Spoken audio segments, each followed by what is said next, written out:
বৌদি এক গাল ভরা রাগ নিয়ে আমাদের ঘরে গেটটা ঠেলে ঢুকে গেল। বলল, তোর বড়মা প্রতিদিন না আমাকে খুব বিরক্ত করে, কারণ প্রতিদিন খেটে খুটে দুপুরে গরমে রান্না করে বলতো কিছু কি করে দিতে ইচ্ছা করে, প্রতিদিন বলে এটা মাখা করে দাও, ওটা মাখা করে দাও। আচ্ছা তুই তো অনেক কিছু পারিস, তুই একটু বড়মাকে কিছু একটা মাখা করে দে না। আচ্ছা ঠিক আছে, একটা ব্যবস্থা করে দেখছি। আজ তো দুপুর পেরিয়ে সন্ধে হয়ে আসো, আজ বরং কিছু করবো না, কাল একটা কিছু করে তোমার বাড়ি পৌঁছে দিয়ে আসবো বড়মার জন্যে। গাছ থেকে কয়েকটা আম পেড়ে নিয়ে এসেছি, সেগুলোকেই এবার করব কিন্তু মাখা।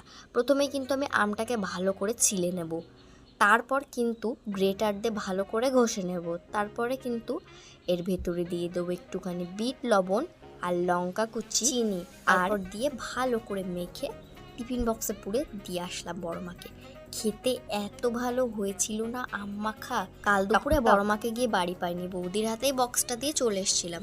আর বড়মা বক্সটা হাতে পেতেই তো বড়মা বলল, বৌমা খুব সুন্দর হয়েছে, কখন বানালে গো, দারুণ হয়েছে তো খেতে।